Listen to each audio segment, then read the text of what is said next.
Mình xin chào tất cả các bạn. Thì hôm nay mình sẽ hướng dẫn các bạn cách sửa một cái loa bị hỏng cái loa bass.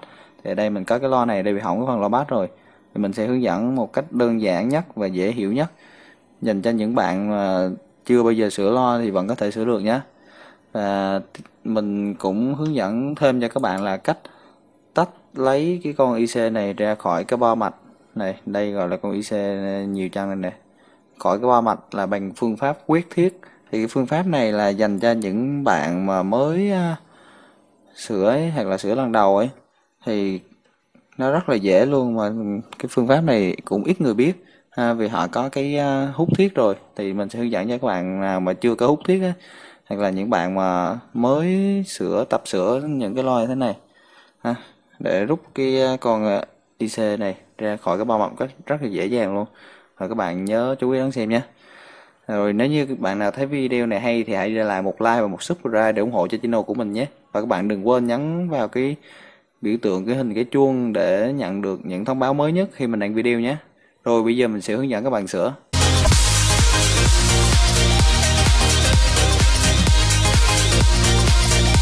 Thì cái việc đầu tiên ấy, mà khi các bạn biết cái lo của mình nó bị hư bên cái phần loa bass đấy, thì các bạn cần phải bình tĩnh và tháo cái lo ra, xem thử cái phần khuếch đại âm thanh của nó là cái phần nào, để xem thử là ở trong nó có bị hỏng hóc hay không.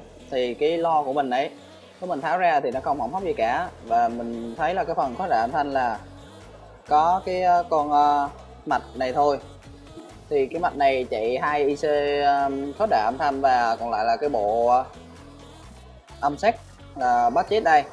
Thì công việc đầu tiên các bạn cần làm cho mình là các bạn phải xem thử là các cái con tụ này là có con nào là nó bị nổ hoặc là bị phồng hay không. Thì mình quan sát ở đây thì không có con nào bị nổ hay bị phồng gì cả, tất cả còn tốt. Và các cái chân cắm thì nó còn ổn định, thì trở nó vẫn không cháy hay không đứt gì cả. Thì cái bước tiếp theo các bạn mới xác định là đặt nghi vấn là con IC nó bị cháy. Thì mình mới coi thử con IC bên ngoài, thì mình nhìn cái vẽ bên ngoài thì mình thấy con IC bên này nó đã bị cháy nè. Hồi trưa mình có cắm mình nghe thử thì nó bị bốc khói ra phần đây và nó khét của phần đây luôn. Này bạn thấy này, nó bị cháy này, cái dấu hiệu bị cháy này đấy. Thì ở đây có cái vết cháy nè. Đó.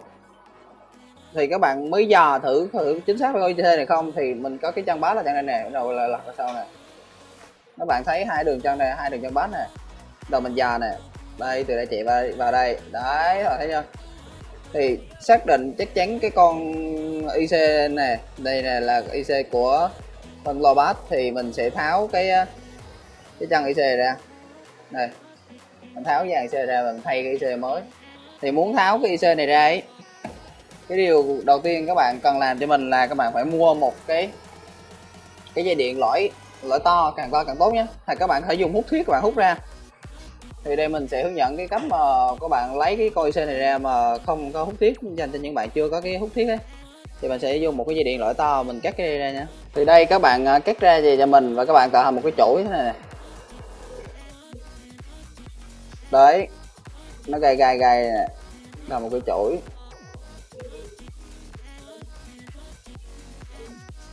Đấy, nói chung là như thế này. Rồi các bạn sẽ dùng cái mở hàng, đây mình sẽ dùng một cái mở hàng, các bạn hơ nóng cái đây ra, hơ nóng cái phần chân IC này ra. Thì các bạn sẽ hơ nóng cái con ngoài cùng trước, rồi bạn mới hơ nóng cái con bên trong nha.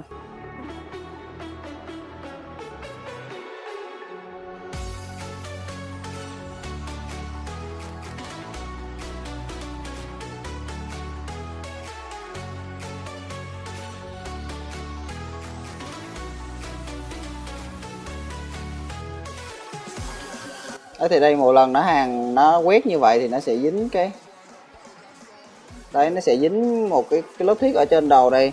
Thì các bạn sẽ cắt cái lớp thiết đó đi, bạn dùng kéo các bạn cắt cái lớp thiết đó đi, rồi các bạn lại quét tiếp nha. Chứ cái phương pháp này mình thấy nó cũng rất hiệu quả dành cho các bạn mà chưa có đủ kinh phí mà mua cái gọi là cái hút thiết. Thì mình cũng hay làm như vậy, mình chưa có cái hút thiết.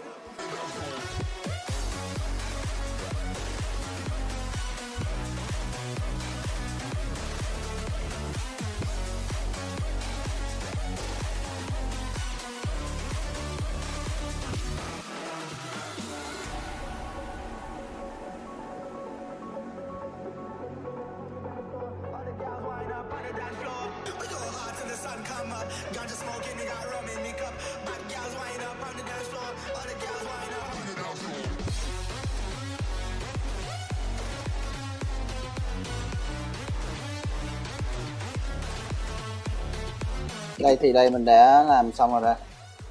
Bây giờ mình sẽ dỡ IC lên. Còn bạn cần một cái nhíp nhé. Mình chưa biết là có được hay không mà cứ dỡ IC lên trước nữa. Rồi nói chung là đợt này khó.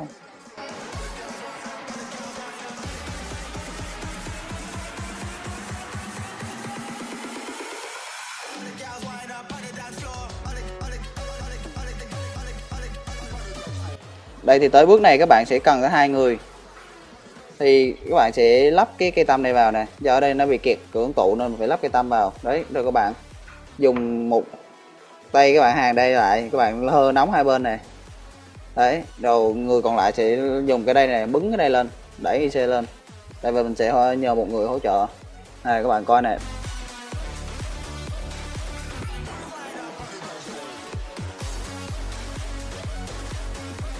Thì đây mình đã tách được một nửa IC rồi. Bây giờ tới cái bước này thì các bạn tiếp tục cầm cái nhíp này, vì nó đã dỡ lên được một phần này nha. Thì các bạn cần gấp cái nhíp vào, các bạn bứng nó lên thôi, rồi xong, đơn giản, nhanh gọn. Đây các bạn thấy rõ cho đây nó cháy cả cái bo mạch đây, như là con IC nó bị cháy nè. Vậy thì bây giờ mình sẽ hàn cái con IC mới vào. Vì cái mặt đây nó cũng cũ quá rồi nên là nó rất là nó bong luôn cái lớp dưới đây lên rồi, nó nói chung là cũng hơi khó chịu. Thì biết vậy chứ giờ sao, giờ cứ thay thôi. Các bạn nhớ coi đúng cái chân các bạn lắp vào nhé. Cái đầu sẽ ở trên đây này, nó có ký hiệu này. Cái đầu ở trên này nó có ký hiệu này, cái lớp lõm này. Đấy. Đây xe cũ đây, cháy tưng bừng. Đấy, rồi sẽ thay cái xe mới vào.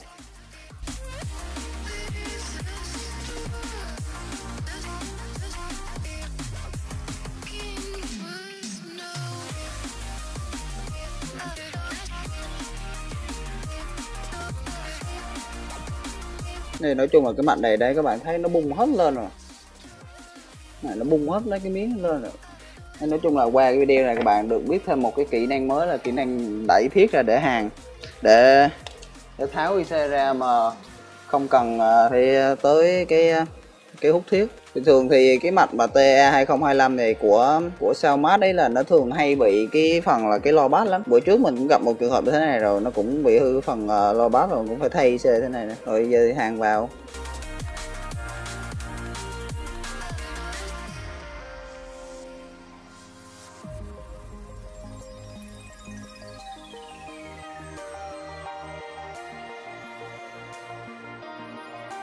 Đấy thì mình đã sửa xong cái mạch loa này rồi các bạn.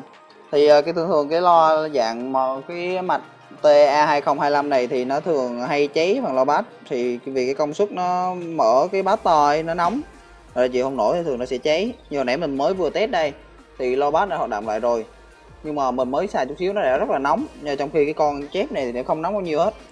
Thì các bạn dùng cái lo này nhớ để ý là đừng có bật bass to quá nhé, chứ không là đêm nó nóng nó cháy IC phải tháo ra sửa lại, rất là tốn công.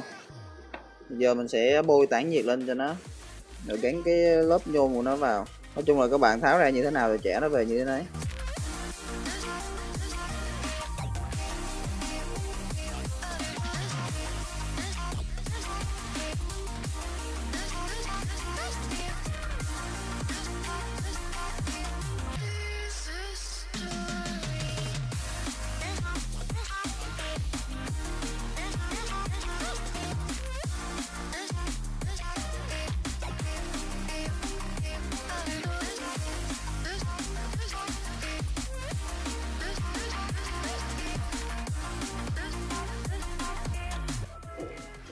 Các bạn nhớ là đừng có để cho cái miếng tản nhiệt này là nó đụng tùm lum tùm la trên cái mạch nhé. Nếu mà đụng là có chuyện á. Vì sao? Vì dưới đây này nó nối mát, như đây nối mát hay sao đấy. Đây, như cái đây là nối mát này. Mà cái mát này mà nó chập với bất cứ cái gì là có chuyện luôn á. là cứ đừng có để cho nó chạm vào cái gì hết là được rồi. Thì đây các bạn, là nếu như mà các bạn mở ra mà các bạn thấy cái chỗ contact ấy mà nó chưa có keo hoặc là nó còn hở bên ngoài thì các bạn dùng keo các bạn bán lại luôn cho người ta nhé. Đây bây giờ mình sẽ cho các bạn nghe thử nhé.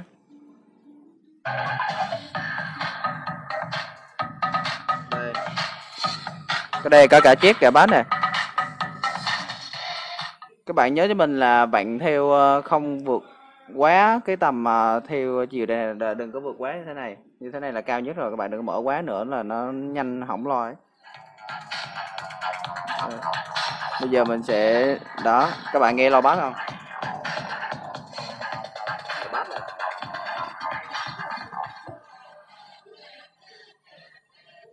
Bây giờ mình sẽ tăng chép lên.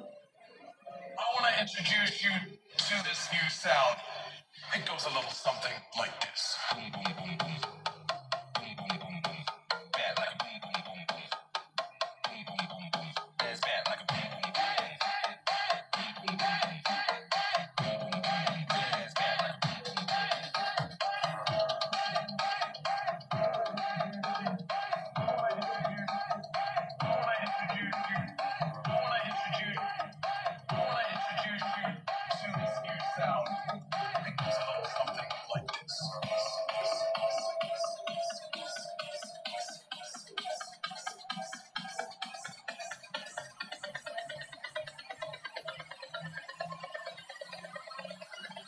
That's bad like a boom boom boom boom.